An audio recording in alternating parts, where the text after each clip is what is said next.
ബ്രഹ്മസൂത്രത്തിന്റെ തുടക്കത്തിലെ ടീക്ക നമ്മൾ എടുത്തു തുടങ്ങിയതാണ്. എന്നാൽ അവിടുന്ന് മുതൽക്ക് ആരംഭിക്കാം. ഇഹ ഖലു സ്വാധ്യായോ അധ്യേതവ്യ ഇതി നിധിധ്യാസന വിധിന അധീത സാംഗ സ്വാധ്യായേ തദ് വിജിജ്ഞാസസ്വ സ്വ അന്വേഷ്ടവ്യഃ സ വിജിജ്ഞാസിതവ്യഃ ആത്മാവാരി ദ്രഷ്ടവ്യഃ ശ്രോതവ്യഃ ഇതി ശ്രവണ വിധിരുപലഭ്യതേ. ഇതിന്റെ പ്രസംഗം നമ്മൾ പറഞ്ഞല്ലോ. ഇവിടെ മന്ത്രങ്ങളുടെ നിശ്ചയം നടത്താനായിട്ടാണ് സൂത്രങ്ങൾ വരുന്നത്. ഈ ആദ്യ സൂത്രത്തിലൂടെ ശ്രവണ വിധിയെ നിശ്ചയിക്കാൻ പോവുകയാണ്. അപ്പോൾ സാമാന്യമായിട്ടുള്ള ശാസ്ത്ര അധ്യയനത്തിന്, അതായത് വേദാധ്യയനത്തിനുള്ള വിധിയാണ് സ്വാധ്യായോ അധ്യേതവ്യ എന്നുള്ളത്. ഇതിന് അധ്യയന വിധി എന്ന് പറയും. ഈ അധ്യയന വിധിയാണ് ശാസ്ത്രത്തിലെ പ്രവൃത്തിക്ക് കാരണം.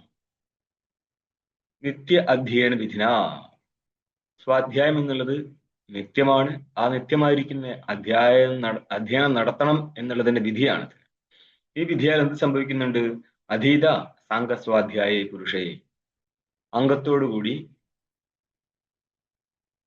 വേദത്തെ അധ്യയനം നടത്തിയിരിക്കുന്ന പുരുഷന്, സ്വാധ്യായം ചെയ്തിരിക്കുന്ന പുരുഷന്, അവന് വേണ്ടിയിട്ടാണ് അടുത്ത മന്ത്രത്തിലൂടെ ശ്രവണത്തെ വിധിക്കുന്നത്. 3 മന്ത്രമാണ് ഇവിടെ കാണിക്കുന്നത്. തദ് വിജിജ്ഞാസസ്വ, നീ ആ ബ്രഹ്മത്തെ അറിയൂ. സ്വ അന്വേഷ്ടവ്യ, ആ ബ്രഹ്മത്തെ അന്വേഷിക്കണം. സ വിജിജ്ഞാസിതവ്യ, അതിനെയാണ് അറിയേണ്ടത്. ആത്മാവ് ആര് ദ്രഷ്ടവ്യ ശ്രോതവ്യ നിധിധ്യാസിതവ്യ. ഇത് നിങ്ങളുടെ ബൃഹദാരണ്യകത്തിലെ പ്രസിദ്ധമായ ഒരു മന്ത്രഭാഗമാണിത്.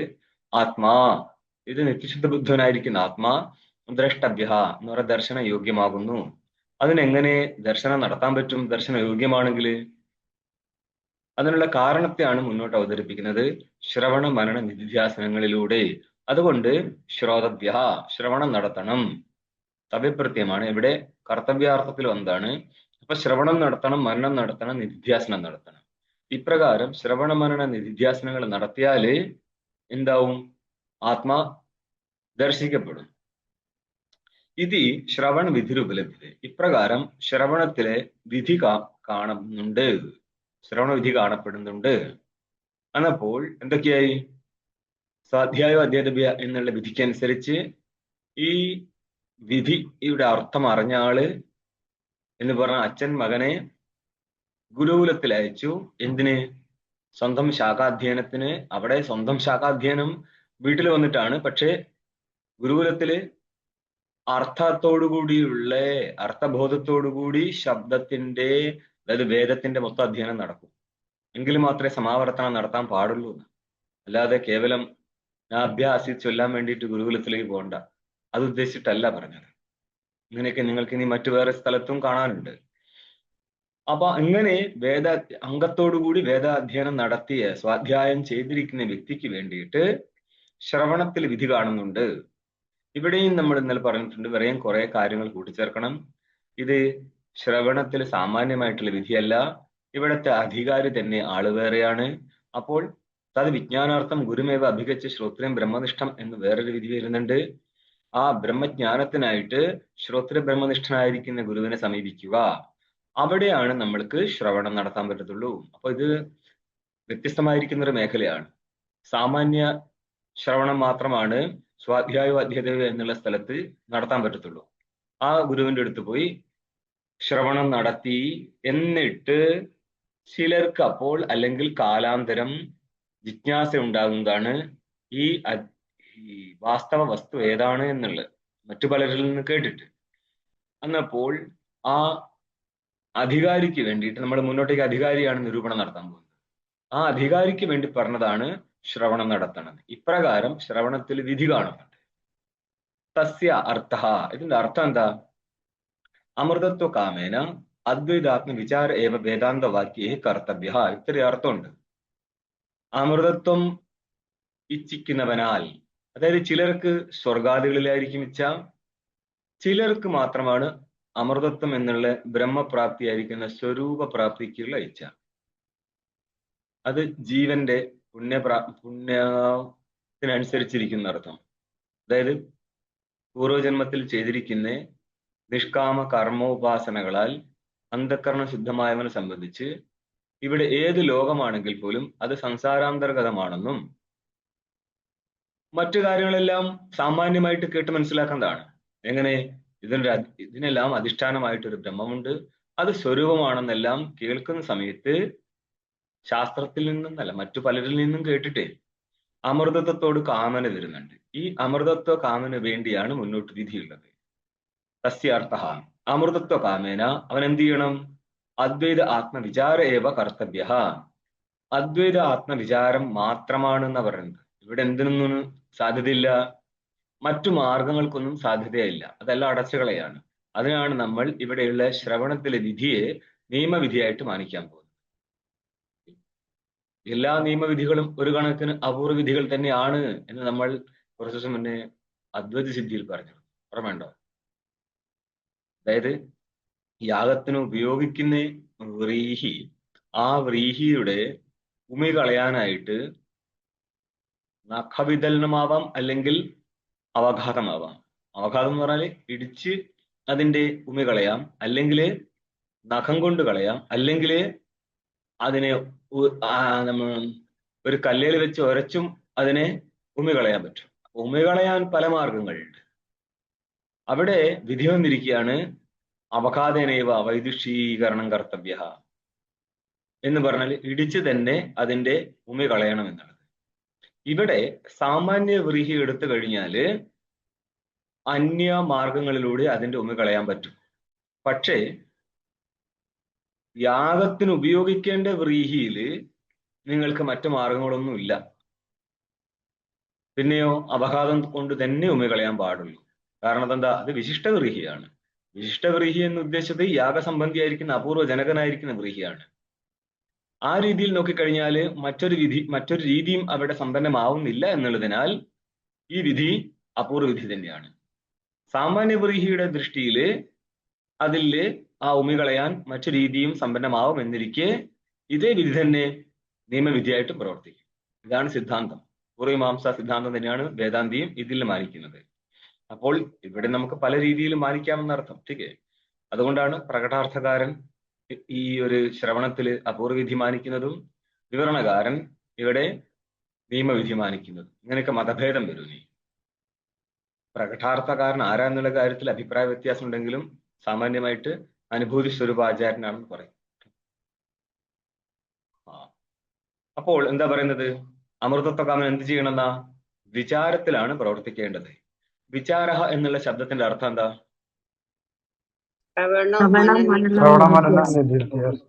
ശ്രവണ മനന നിധിധ്യാസനങ്ങളുടെ ഒറ്റ പേരാണ് വിചാരം. വിചാരത്തിന് ഏതെങ്കിലും ഒരു വിഷയം വേണ്ടേ? വേണം. ഇനി ഏതിലൂടെ വിചാരം നടത്തും? പറയാണ് വേദാന്ത വാക്യേഹി വിചാര കർത്തവ്യ. ആത്മസംബന്ധിയായിരിക്കുന്ന വിചാരം വേദാന്ത വാക്യങ്ങളിലൂടെ ചെയ്യണം. ആര്? അമൃതത്വ കാമനാൽ. അപ്പോൾ അമൃതത്വ കാമൻ വേദാന്ത വാക്യ വിചാരം നടത്തണം. അതായത് വേദാന്ത വാക്യങ്ങളിലൂടെ വേദാന്ത വാക്യ പ്രതിപാദിതമായിരിക്കുന്ന ആത്മാവിന്റെ വിചാരം നടത്തണം എന്നർത്ഥം. ഇതിൽ നിന്നും ഭിന്നമായിട്ട് ഈ വ്യക്തിക്ക് എവിടെയും വിചാരത്തിനുള്ള സാധ്യത ഇല്ല. അപ്പൊ നമ്മൾ വെക്കുന്ന മറ്റെല്ലാ മാർഗങ്ങളും കുമാർഗങ്ങളാണെന്നർത്ഥം. അത്രയുള്ളൂ. ശാസ്ത്രത്തിലേക്ക് വന്നു കഴിഞ്ഞാൽ മനസ്സിലാകും മറ്റു മാർഗങ്ങൾ. ഇന്നലെ അതായത് ഖലന്മാരോട് സംസാരിക്കാൻ പാടില്ലെന്ന് പറയും. ഖലനും സർപ്പവും, മൂർഖനും സർപ്പവും നോക്കിക്കഴിഞ്ഞാൽ മൂർഖനും ക്രൂരനാണ്, സർപ്പവും ക്രൂരനാണ്. പക്ഷേ സർപ്പത്തെക്കാൾ ക്രൂരനാണ് മൂർഖനായിരിക്കുന്ന വ്യക്തി എന്നുള്ളത് കൊണ്ട് ചർച്ചയ്ക്ക് പോലും നിൽക്കരുതെന്ന് പറയും. ഇന്നലെ ഒരു പടൽ കിട്ടും. എനിക്ക് ഇപ്പം സോക്കോൾഡ് ഗുരുക്കന്മാരെ ജ്ഞാനിയായിട്ട് ഒരാളിനെ ചിത്രീകരിക്കുമ്പോൾ 2 മിനിറ്റൊക്കെ നമുക്ക് ഓക്കെ, നമ്മളൊന്നും പറയത്തില്ല. കുറച്ചങ്ങോട്ട് പോയി കഴിഞ്ഞാൽ നമ്മൾ തിരിച്ചടിക്കാൻ തുടങ്ങും. ചിലര് നിർത്തും, ചിലര് നിർത്തത്തില്ല. അവസാനം തൊഴുത് പിന്മാറിയാലും പോകൂല എന്ന് പറഞ്ഞാൽ എന്ത് ചെയ്യും? അപ്പോൾ ഇവരൊക്കെ ഉദ്ധരിക്കുന്ന ഒരു പ്രശ്നമുണ്ട്. അത് എന്റെ അനുഭവമാണ്. നിങ്ങളുടെ അനുഭവം ആര് ചോദിച്ചു എന്ന് തിരിച്ചു വെച്ചു കഴിഞ്ഞാൽ അതുപോലും മനസ്സിലാക്കാനുള്ള മണ്ടയില്ല. ഇവിടെ നിങ്ങളുടെ അനുഭവം ഒരു പ്രൂഫായിട്ട് നമുക്ക് എടുക്കാൻ പറ്റുമോ? ഞാൻ അങ്ങനെയാണ് അറിഞ്ഞത്. അപ്പോൾ ഒരു ജ്ഞാനി ഇവരെങ്ങനെ കണ്ടെത്തുന്നതെന്നോ? ജ്ഞാനി ഒരു ഇൻഡിക്കേഷൻ കൊടുക്കും, ഞാൻ ജ്ഞാനിയാണെന്ന്. അതെങ്ങനെ പിടിച്ചെടുക്കാൻ പറ്റിയ ഇൻഡിക്കേഷൻ? അത് ഇവർക്ക് മാത്രമേ പറ്റത്തുള്ളൂ, നമ്മളെ കൊണ്ട് പറ്റത്തില്ല. അങ്ങനെയാണ് ശിഷ്യന്മാർ ഗുരുവിന്റെ അടുത്ത് എത്തിച്ചേർന്നത്. എന്തൊക്കെ കഥയുണ്ട് ഇതിന്റെ പിറകിൽ. തേന കാമ്യേന നിയമവിധിന, അതുകൊണ്ട് കാമ്യമായിരിക്കുന്ന നിയമവിധിയാൽ, ഇവിടെ വിധി കാണാം, നിയമവിധി മാനിക്കുകയാണെങ്കിൽ എന്തർത്ഥം കിട്ടും? അർത്ഥാത് ഭിന്നാത്മശാസ്ത്ര പ്രവൃത്തി, ഇവിടെ നിരസ്യതയായിട്ട് അന്വയിക്കുക. ഭിന്ന ആത്മശാസ്ത്ര പ്രവൃത്തി വൈദികാനാം പുരാണാദി പ്രാധാന്യം വാ വാ എന്നുള്ളത് ച എന്ന് മനസ്സിലാക്കുക. നിരസ്യത ഇത് വസ്തുഗതി.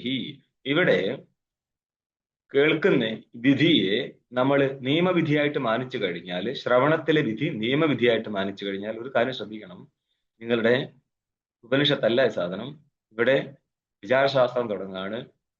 ഇതുവരെ കേൾക്കാതെ നമ്മുടെ ക്ലാസ്സിൽ പലപ്പോഴും ഇത് കയറി വന്നിട്ടുണ്ടാവും, മറ്റുള്ളവർ ശ്രദ്ധിക്കുക. ഇത് തീർത്തും നിങ്ങളുടെ ഉപനിഷത്ത് ശൈലിയിൽ നിന്നും വ്യതിരിക്തമായിരിക്കുന്ന മാർഗത്തെയാണ് അവലംബിക്കുന്നത്. മൊത്തം ശാസ്ത്ര ചർച്ച ഉണ്ടാവുക. പ്രത്യേകിച്ചും തുടക്കത്തിൽ 1-ാം പാദത്തിൽ ഒരു മയവുമില്ലാതെ ഇത് കയറി വരും. പറയാണ്, ഈ നിയമവിധിയാൽ എന്താണ് സിദ്ധിക്കുന്നത്? ഭിന്ന ആത്മശാസ്ത്രം. വേദാന്ത ഭിന്നമായിട്ട് ആത്മശാസ്ത്രം ഉണ്ടോ? പിന്നെന്താ, സാങ്ഖ്യാദികളൊക്കെ ആത്മാവിനെ കുറിച്ചല്ലേ പറയുന്നത്. ആത്മാവിനെ പൊക്കിക്കൊണ്ടുവരാൻ ഇഷ്ടംപോലെ ആൾക്കാരുണ്ട്. പക്ഷെ ആ ശാസ്ത്രത്തിൽ ആത്മാവിനെ എങ്ങനെ കാണുന്നു, അതായത് ആത്മസ്വരൂപം എന്താണ്, മുക്തിയുടെ സ്വരൂപം എന്താണ്, മുക്തിയെ പ്രാപിക്കാനുള്ള ഹേതു എന്താണ്, ഇവിടെയൊക്കെ അങ്ങോട്ട് സംഭവങ്ങൾ മാറിപ്പോകും. അതുകൊണ്ടാണ് പറഞ്ഞത് മറ്റെങ്ങോട്ടും പോയില്ല മക്കളെ, കേവല ബ്രഹ്മാകാര വൃത്തിക്ക് വേണ്ടിയിട്ട് ശാസ്ത്രാഭ്യാസം മാത്രം നടത്തുക. ഇവിടെയാണ് ഈ വിധി വരുന്നത്, ശ്രവണത്തിൽ മാത്രം നിൽക്കുക എന്നുള്ളത്. ഇത് ദ്വൈതികൾക്ക് മഹാപണിയാണ് കൊടുക്കുന്നത്. ദ്വൈതത്തോട് സ്നേഹമുള്ളവർ വിട്ടേച്ച് പോവുക. മനസ്സിലാവുന്നുണ്ടെങ്കിൽ പണിയായി മാറും, ഇല്ലെങ്കിൽ മനസ്സിലാക്കാൻ നിൽക്കരുത്. ഇത് വെറൊരു ശബ്ദമായിട്ട് തള്ളിക്കളയാം. വൈദികാനാം പുരാണാദി പ്രാധാന്യം ച നിരസ്യത ഇത് വസ്തുഗതി.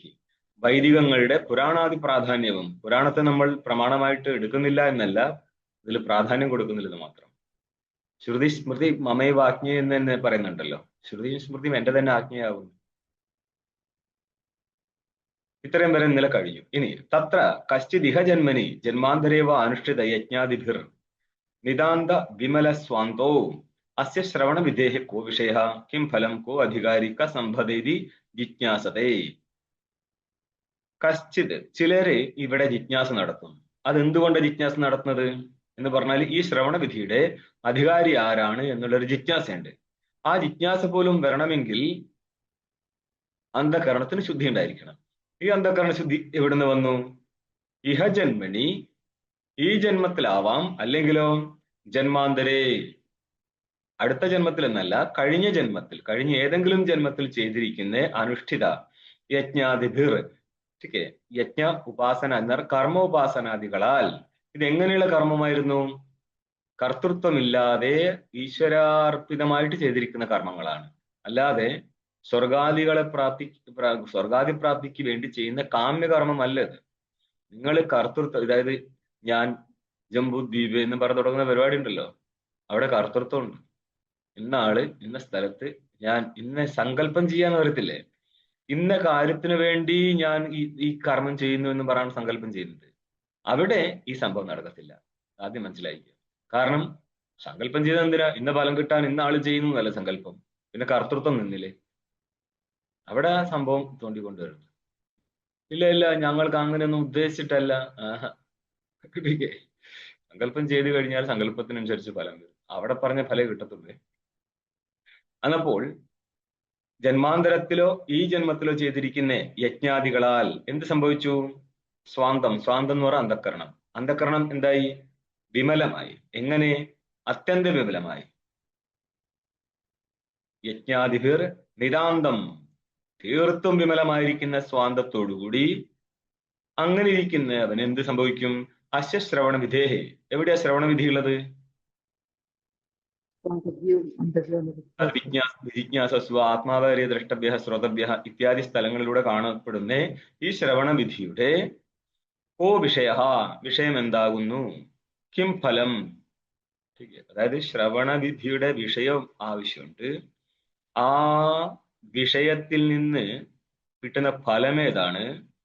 ആ വിഷയത്തെ പഠിക്കാനുള്ള അധികാരി ആരാണ്? കോ അധികാരി. ആ ശ്രവണവിധിയുടെ വിഷയമായിട്ടുള്ള സംബന്ധം എന്താണ്? അപ്പോൾ അധികാരി വിഷയ സംബന്ധ പ്രയോജനം. ഇതിനെയാണ് അനുബന്ധം എന്ന് പറയുന്നത്. ठीक അനു എന്ന് പറയുന്ന പശ്ചാത് ബധ്നാദി ഇത് അനുബന്ധ. പശ്ചാത് എന്ന് ഉദ്ദേശിച്ചത് സ്വജ്ഞാനാനന്തരം. സ്വപദം കൊണ്ട് അനുബന്ധത്തെ എടുത്തോളുക. അനുബന്ധ ജ്ഞാനത്തിന് ശേഷം മാത്രമാണ് ആ ഗ്രന്ഥ അധ്യയനത്തിലെ പ്രവൃത്തി ഉണ്ടാവുന്നത്. അതായത് ഇവിടെ അനുബന്ധത്തിൽ എന്തൊക്കെ വരുന്നുണ്ട്? അധികാരി വിഷയ സംബന്ധം പ്രയോജനം. അപ്പൊ പ്രയോജനം അറിഞ്ഞു കഴിയണം എന്നതാണ് പ്രയോജനം. അപ്പോൾ അവിടെയുള്ള പ്രയോജനത്തിന് ആരാണോ ഇച്ഛിക്കുന്നത് അവന് പ്രവർത്തിക്കാം. പക്ഷെ പ്രവർത്തിച്ചത് കൊണ്ട് മാത്രം ഫലം കിട്ടണമെന്നില്ല. അവിടെ അധികാരിയുണ്ട്. കർമ്മകാണ്ഡത്തിലാണെങ്കിൽ ശുചിത്വ സ്വതി ജീവിത്വം എന്ന് പറയും.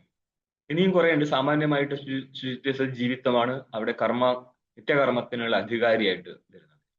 ഇവിടെ ഇപ്പോൾ നിങ്ങളുടെ അധികാരിയുടെ മേഖല വന്നാൽ എന്ത് പറയും? സാധന ചതുഷ്ടയ സമ്പന്നോ അധികാരി എന്ന് പറയും. സാധന ചതുഷ്ടയത്തിൽ ആദ്യം ഏതാണ്? വിവേകം. വിവേകം. രണ്ടാമത്തത് മാത്രമാണ് വൈരാഗ്യം. ठीक നിങ്ങൾക്ക് വിവേക ചൂടാമണിയിലായിരിക്കും കാണാം.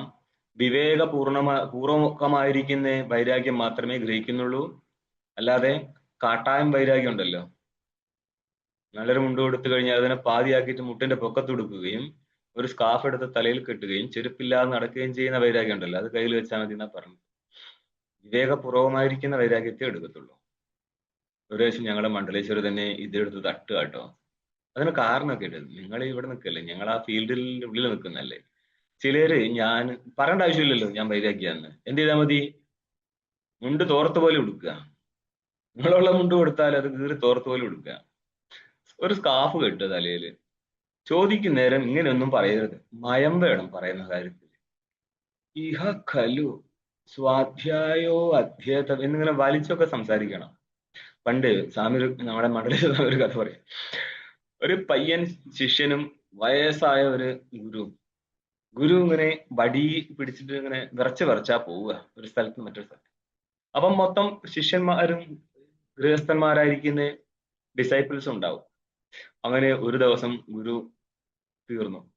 അങ്ങനെ ശിഷ്യനല്ലേ നെക്സ്റ്റ് വരേണ്ടത്.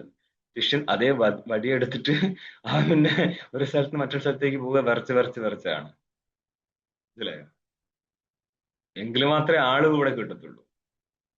അപ്പോൾ വിവേകത്തിന് ശേഷമുള്ള വൈരാഗ്യം മാത്രമാണ് നമ്മൾ ഗ്രഹിക്കുന്നത്. വിവേകം, വൈരാഗ്യം, ശമാധി, ഷഡ്കസമ്പത്തി, മുമുക്ഷുത്വം. ഇങ്ങനെയുള്ളവനാണ് ഇവിടുത്തെ അധികാരി. അതെന്തുകൊണ്ടാണ് അങ്ങനെ പറയുന്നത്? ഫലം വേണ്ടത് ശ്രവണത്തിന്റെ ഫലമായിട്ട് ജ്ഞാനം ഉണ്ടാവണം. ആ ജ്ഞാനത്തിന്റെ അധികാരി സാധനാദോഷ സമ്പന്നനായിരിക്കണം. ഇല്ലെങ്കിൽ നമ്മളെ പോലേക്ക് ഇങ്ങനെ പറഞ്ഞും കേട്ടും ജീവിച്ചു പോകാം. അതുകൊണ്ടാണ് സന്യാസം എന്ന് പറഞ്ഞാൽ സർവസംഗ പരിത്യാഗാത്മകം എന്ന് പറയുന്നത്. അതായത് പല രീതിയിൽ സന്യാസം നമുക്ക് വേർതിരിക്കേണ്ടി വരും. കാരണം ശ്രവണ സമയത്ത് നടത്തുന്ന സന്യാസ സ്ഥലത്ത് സർവസംഗ പരിത്യാഗം എന്നുള്ളത് നടത്തി കഴിഞ്ഞാൽ വഴിയിലിരിക്കുക എന്നുള്ള പരിപാടി നടക്കത്തില്ല. കയ്യിൽ പുസ്തകം പോലും ഉണ്ടാകത്തില്ല. അതുകൊണ്ട് തന്നെ സന്യസിച്ചു കഴിഞ്ഞാൽ ഗ്രന്ഥം പോലും സന്യസിക്കണം എന്ന് പറയുന്ന ഭാഗമുണ്ട്. കയ്യിലൊന്നുമില്ല. പക്ഷേ അങ്ങനെ കാട്ടായം കാണിച്ചു കഴിഞ്ഞാൽ അവിടെ എഴുതി വെച്ചതിനനുസരിച്ച് ചെയ്താല് അധ്യയനം പോലും സമ്പന്നാകത്തില്ല. പക്ഷെ ചില സ്ഥലത്ത് സന്യസിച്ച് ശ്രവണം കൂരിയാതുന്ന അപ്പൊ അവന്റെ കയ്യിൽ ഗ്രന്ഥം ഉണ്ടാകത്തില്ലേ. അപ്പൊ ഇതെല്ലാം കൂട്ടിച്ചേർത്തിട്ട് വേണം മനസ്സിലാക്കാൻ ഇത് എങ്ങനെയും. അവിടെ പറഞ്ഞത് ശരിയാണ്. ആത്യന്തികമായിട്ട് ഈ പഠിച്ചെടുത്തവൻ, നിങ്ങളുടെ ബൃഹദാരണ്യകത്തില് ഒരു മന്ത്രമുണ്ട്, പാണ്ഡിത്യ നിർവിദ്യ ബാല്യനെ തിഷ്ടാസേത്. അവിടെ ഭാഷ്യകാരൻ പറയും ഈ ശാസ്ത്രത്തെ പിഴിഞ്ഞെടുത്ത് പഠിച്ചിട്ട് മൊത്തം പഠിച്ചെടുത്തിട്ട്, അതായത് അംഗങ്ങളോടുകൂടി വേദം പഠിച്ചവൻ മാത്രമേ ഇവിടെ ശ്രവണത്തിൽ അധികാരിയാവുന്നുള്ളൂ. മനസ്സിലായോ? അപ്പോൾ ശ്രവിക്കുന്ന സമയത്ത് അവന് ന്യായാദി ശാസ്ത്രങ്ങളുടെ പിൻബലം കൂടിയും വേണം. എങ്കിലും മാത്രമേ അവിടെ അവരുദ്ദേശിച്ച കാര്യം മനസ്സിലാവത്തുള്ളൂ. അങ്ങനെയുള്ളവൻ സർവസംഘപരിത്യാഗിയായി കഴിഞ്ഞാൽ കേവലം ബ്രഹ്മാകാര വൃത്തിയിൽ നിൽക്കാൻ പറ്റും. ഇത് എവിടെയും കാട്ടായല്ല, പറഞ്ഞതുപോലെ തന്നെ ചെയ്തു വന്നാൽ അവൻ ആത്യന്തികമായിട്ട് സർവസംഘ പരിത്യാഗം നടത്താം. ബോധമില്ലാത്തവൻ സന്യസിച്ചിട്ട് പ്രത്യേകിച്ച് എന്ത് കാര്യം? സന്യസിച്ചിട്ടും ബോധത്തിന് വേണ്ടി ശ്രമിക്കുന്നില്ലെങ്കിൽ പിന്നെ സന്യാസത്തിന് എന്ത് കാര്യം? ഇത് മനസ്സിലായോ? അതായത് അധ്യയനത്തിന് വേണ്ടി അധ്യയനവും അധ്യാപനം തനിക്കും മനസ്സിലാക്കാൻ പറ്റുന്നുണ്ട്, മറ്റുള്ളവർക്ക് മനസ്സിലാക്കിച്ചു കൊടുക്കുന്നുണ്ട്. ഇങ്ങനെ ഒരു പരമ്പരയില്ലെങ്കിൽ മറ്റു ആൾക്കാർ ഇവിടുന്ന് മനസ്സിലാക്കും. പിന്നെ മനസ്സിലാക്കാതെ മനസ്സിലാക്കിക്കാൻ പറ്റുമോ? അതും പറ്റത്തില്ല. അപ്പോൾ ചാണക്യം പറയുന്നത് പോലെ പഠിക്കാൻ ഏറ്റവും നല്ലത് എന്താണ്? പഠിപ്പിക്കുക എന്നുള്ളത്. അന്നപ്പോഴേ മനസ്സിലാകത്തുള്ളൂ. നമ്മൾക്ക് എന്ത് മനസ്സിലായി? നിങ്ങൾ ആരോടെങ്കിലും ഈ ഒരു കാര്യം പറയാൻ ശ്രമിക്കുക. അപ്പൊ നമ്മൾ നിൽക്കുന്നു പല ഭാഗമുണ്ട്. അതാണ് പഠിപ്പിക്കുന്ന ഒരു ഗുണം. ആ അത്രയും ഭാഗം ആലോചിച്ചിട്ട് വേണം പറഞ്ഞു കൊടുക്കാൻ. ഇങ്ങനെ മനസ്സിലാക്കിയവനാണ് പിന്നെ നിരന്തരമായിരിക്കുന്ന ബ്രഹ്മാകാര വൃത്തിക്ക് വേണ്ടി ശ്രമിക്കത്തുള്ളൂ. അല്ലാതെ ഒരു തലേ കൈവച്ചത് കൊണ്ടോ ഒരു മന്ത്രം കൊണ്ടോ ഒന്നും നടക്കുന്ന പരിപാടിയല്ല. അങ്ങനെയായിരുന്നെങ്കിൽ ഈ ഭാഷ്യകാരൻ അവസാനം പറയണം, ഇത് ഞാൻ വിവരക്കേട് കൊണ്ട് എഴുതിയത് വെച്ചതാണ്, ഒരൊറ്റ മന്ത്രം മതി, രാമനാമം അങ്ങോട്ട് ഇട്ടാ പോരെ. ഈ ധ്വരികളെ രാമനാം കഗോല ചോടോ, ഇതാണ് ഭാഗ് ജായ എന്നും പറഞ്ഞുകൊണ്ട് ഭയങ്കര തകർക്കും. രാമനാമം എന്നുള്ള ഗോല ഇന്നലെ ഇവിടെ വന്നിട്ട് സംസാരിക്കുന്ന ആള് പറയുന്നുണ്ട്, കേരളത്തിലൊരു ആശ്രമത്തിലുള്ളതാണ്. നോർത്തില്, കേരളത്തിന്റെ നോർത്തിൽ ഒരു ആശ്രമത്തിനുള്ളതാണ്. അങ്ങനെ പറയുന്നുണ്ടല്ലേ, നാമം തന്നെ, രാമന്റെ നാമം തന്നെയാണ് ബ്രഹ്മം. അതെങ്ങനെയാ വരിക? നാമവും അർത്ഥവും ഒന്നാണ്. വാഗർത്തായുവ സംപൃക്തോ വാഗർത്ത പ്രതിപത്തയെ ജഗതപിതരോ വന്ദേ പാർവതി പരമേശ്വരോ, ഇതൊക്കെയാണ് എടുത്ത് ന്യായീകരിക്കുക. ശബ്ദവും അർത്ഥം ഒന്നാണോ? അങ്ങനെയാണെങ്കിൽ അഗ്നി എന്ന് പറഞ്ഞ നാവ് കത്തിപ്പോലായിരുന്നോ? ഇത് എന്തുകൊണ്ട് അങ്ങനെ പറയുന്ന ശബ്ദം അർത്ഥം ഒന്നാണ്? ശബ്ദം എന്നുള്ളത് അർത്ഥത്തെ ബോധിപ്പിക്കാനുള്ളതാണ്. പദാർത്ഥം, ഘട്ടം എന്നുള്ള പദാർത്ഥം വേറെയാണ്, ഘട്ടം എന്നുള്ള ശബ്ദം വേറെയാണ്. അതുകൊണ്ടാണ് പദവും പദാർത്ഥവും തമ്മിലുള്ള സംബന്ധ ശക്തി എന്ന് പറയുന്നത്. ഇല്ലെങ്കിൽ എങ്ങനെയാ പദവും പദാർത്ഥ സംബന്ധ ശക്തി എന്ന് പറയാ? പദം തന്നെ പദാർത്ഥമായി കഴിഞ്ഞാൽ സംബന്ധം ഇവിടെ വരും, സംബന്ധ ദ്വിധിഷ്ടമല്ലേ? ഇതൊക്കെ മനസ്സിലാക്കാനുള്ള പ്രാവീണ്യം ഉണ്ടോ ഈ പറയുന്ന ആൾക്കാർക്ക്? ഇല്ല. എന്തുകൊണ്ടാണ്? ഇതൊക്കെ ഗുരുമുഖിമകൾ മാത്രമാണ്. ഗുരു എന്താണ് പറഞ്ഞു കൊടുത്ത തള്ളാനായിട്ട് ഇറങ്ങിയ ജന്മങ്ങൾ മാത്രമാണ്. ബ്രഹ്മസൂത്രമാണ് ഇന്നത്തെ പലതും കിട്ടേണ്ടി വരും ക്ലാസ്സിൽ. നമ്മളെ റിഫൈൻ ചെയ്യുന്ന സമയത്ത് ഇതെല്ലാം കയറി വരും. അതല്ലാതെ എന്റെ ഗുരുവിനെ തൊട്ട് കളിച്ച് ആ കളിക്കളി തീക്കളിയാവും തോന്നുകയാണെങ്കിൽ വെറുതെ മക്കളെ. എന്ത് പറഞ്ഞപ്പോള് പേര് പറഞ്ഞില്ല, പറഞ്ഞ് അങ്ങേരെ പിടിച്ച് പൊറോട്ടടിക്കുന്നതാണ്. പിന്നെയാണ് ഇങ്ങേരെ. നിങ്ങളെ മഹാഗുരുവിനെ പൊറോട്ടടിക്കുമ്പോഴാണ് ചെറിയ ഗുരു കയറിയിട്ട് പറയുന്നത് ഇത് നടക്കൂല. ശാസ്ത്രത്തിന് മുന്നിൽ അങ്ങനെ വ്യക്തിയൊന്നുമില്ല. തം ജിജ്ഞാസും ഉപലഭമാനോ ഭഗവാൻ ബാദരായണസ് തദനുബന്ധ ചതുഷ്ടയം ശ്രവണാത്മക ശാസ്ത്ര ആരംഭ പ്രയോജകം ന്യായേന നിർണയിതും ഇതം സൂത്രം രചയാൻ ചകാര അഥാതോ ബ്രഹ്മജിജ്ഞാസ. നമ്മൾ ഇതൊരു കാര്യം പറഞ്ഞു വന്ന് നിന്നിട്ടാണ് ഇങ്ങോട്ടാണ് ആയിപ്പോയത്. അതായത് അധികാരി വിഷയ സംബന്ധ പ്രയോജനം എന്നുള്ളതാണ്. അപ്പൊ അനുബന്ധത്തിന്റെ അർത്ഥം തന്നെ അനു എന്ന് പറഞ്ഞാൽ പശ്ചാത്തലം എന്ന് പറഞ്ഞാല് ഈ അനുബന്ധ ജ്ഞാനാനന്തരം. ഇതിൽ ഒരു ശാസ്ത്രത്തിൽ ഇവിടെ മാത്രമല്ല, ഓരോരോ ഗ്രന്ഥത്തിന്റെയും അധികാരി ആരാണ്, അവിടുത്തെ വിഷയം എന്താണ്, അതിന്റെ പ്രയോജനം എന്താണ്, അതിന്റെ സംബന്ധം എങ്ങനെ ഇരിക്കും എന്ന് അറിവുണ്ടെങ്കിൽ മാത്രമാണ് ആ ശാസ്ത്രത്തിൽ പ്രവർത്തിക്കത്തുള്ളൂ. ആര്? അതിൽ കാമനയുള്ളവൻ അല്ലേ? അപ്പോ അവന്റെ പ്രവൃത്തിക്ക് കാരണം എന്താ? അനുബന്ധ ജ്ഞാനം. അപ്പോൾ അനുബന്ധം എന്ന് പറഞ്ഞാൽ അതിന്റെ അർത്ഥം പറയാണ്, അനു എന്ന് പറയാ പശ്ചാത്ത്, പശ്ചാത്ത് എന്ന് പറയാ ശേഷം, ശേഷം എന്ന് പറഞ്ഞാല് അനുബന്ധ ജ്ഞാനാനന്തരം സ്വഗ്രന്ഥാധ്യയന പ്രവൃത്തിയും പ്രയോജനരീതി അനുബന്ധ. ആ ഏത് ഗ്രന്ഥത്തെ സംബന്ധിച്ചാണ് അനുബന്ധമുള്ളത്, അതിന്റെ ജ്ഞാനം ആ ഗ്രന്ഥ അധ്യയനത്തിലെ പ്രവൃത്തിക്ക് പ്രയോജകമാണ്. അതുകൊണ്ട് അനുബന്ധത്തിന്റെ അർത്ഥം എന്താ? അധ്യയന പ്രവൃത്തി പ്രയോജക ജ്ഞാന വിഷയത്വം അനുബന്ധത്വം. അധ്യയനം ഏതിനെ സംബന്ധിച്ചാണോ അനുബന്ധം വന്നത്, അധ്യയനത്തിന്റെ പ്രവൃത്തിക്ക് പ്രയോജക ജ്ഞാനം ഏതാ? അനുബന്ധ ജ്ഞാനം. ആ അനുബന്ധ ജ്ഞാനത്തിന്റെ വിഷയം എന്തായിരിക്കും? അനുബന്ധം. അപ്പൊ അനുബന്ധത്വം കിം അധ്യയന പ്രവൃത്തി പ്രയോജക ജ്ഞാന വിഷയത്വം. ഇനി നിങ്ങൾ മുന്നോട്ട്. തം ജിജ്ഞാസും ഉപലഭമാനഹ. ഏത് ജിജ്ഞാസു അവിടെയുള്ളത്? ശ്രവണ വിധിയുടെ വിഷയം ഏതാണ്, ഫലമേതാണ്, അധികാരി ആരാണ്, സംബന്ധം എന്താണ് എന്ന് അറിയാൻ ഇച്ഛിക്കുന്നവനെ കണ്ടിട്ട് ഭഗവാൻ ബാദരായണ, ഭഗവാൻ ബാദരായണനാണല്ലോ ഈ സൂത്രത്തിന്റെ കർത്താവ്, അങ്ങനെ എന്ത് ചെയ്യും? തദനുബന്ധ ചതുഷ്ടയം, ഈ അനുബന്ധ ചതുഷ്ടയത്തെ ശ്രവണാത്മക ശാസ്ത്ര ആരംഭ പ്രയോജകം. ശ്രവണാത്മകമാണ് ഈ ശാസ്ത്രം. ഈ ശാസ്ത്രത്തിന്റെ ആരംഭത്തിന് പ്രയോജകമാണെന്ത്? അനുബന്ധ ചതുഷ്ടയം. ശ്രവണാത്മക ശാസ്ത്രത്തിലെ ഒരുത്തന്റെ പഠനത്തെയാണ് ഇപ്പോൾ ആരംഭം എന്ന് പറയുന്നത്. അതിന്റെ പ്രയോജകമാണ് അനുബന്ധം. അനുബന്ധത്തിന്റെ ജ്ഞാനാനന്തരം മാത്രമാണ് ശാസ്ത്രാധ്യയന പ്രവൃത്തി ഉണ്ടാവത്തുള്ളൂ. അപ്പോൾ ശാസ്ത്രാധ്യയന പ്രവൃത്തിക്ക് പ്രയോജകം ഏതാണ്? അനുബന്ധ ചതുഷ്ടയം. ന്യായന നിർണയിതും, യുക്തിപൂർവ്വം നിർണയിക്കാനായിട്ട് ഇതം സൂത്രം രചയാൻ ചകാര, ഈ സൂത്രത്തിന്റെ രചന നടത്തി. ഏത് സൂത്രമാണത്? അഥാതോ ബ്രഹ്മജിജ്ഞാസ, ഇതാണ് നിങ്ങളുടെ ബ്രഹ്മസൂത്രത്തിന്റെ ആദ്യത്തെ സൂത്രം. അഥ എന്ന് പറഞ്ഞാല് അനന്തരം. ഇവിടെയാണ്, എല്ലാ സ്ഥലത്തും അഥയ്ക്ക് അനന്തരം നടത്തുന്നില്ല. ഇവിടെ ഇപ്പോൾ അനന്തരം അനന്തരം അതോ തസ്മാത് കാരണാത് എന്ന് പറഞ്ഞാൽ സാധന ചതുഷ്ടയ സമ്പത്തി അനന്തരം ആ സാധന ചതുഷ്ടയ സമ്പത്തികൾ കാരണമാണ്, ജ്ഞാനത്തിന് കാരണമാണ് എന്നിരിക്കെ ഇങ്ങനെ സാധന ചതുഷ്ടയ സമ്പന്നൻ എന്ത് ചെയ്യണം? ബ്രഹ്മ ജിജ്ഞാസ കർത്തവ്യാന്ന് കൂട്ടിച്ചേർത്തുവിടാം. ഇവിടെയുള്ള ബ്രഹ്മ എന്നുള്ള വസ്തു, ജിജ്ഞാസ എന്നുള്ള സ്ഥലത്ത് ജ്ഞാതും ഇച്ഛ ജിജ്ഞാസ, ഇവിടെ ജ്ഞാധാതുവും ഇച്ഛാർത്ഥത്തിലെ സൻപ്രത്യവുമാണ്. അതിൽ നിന്നാണ് ജിജ്ഞാസ എന്നുള്ള രൂപം ഉണ്ടായത്. അതുകൊണ്ട് തന്നെ ആ പ്രകൃതിയുടെ ജിജ്ഞാസ എന്നുള്ള സ്ഥലത്ത് പ്രകൃതിയാണ് ജ്ഞാധാതു, പ്രത്യയമാണ് സൻപ്രത്യം ഇച്ഛാർത്ഥത്തിലാവുന്നത്.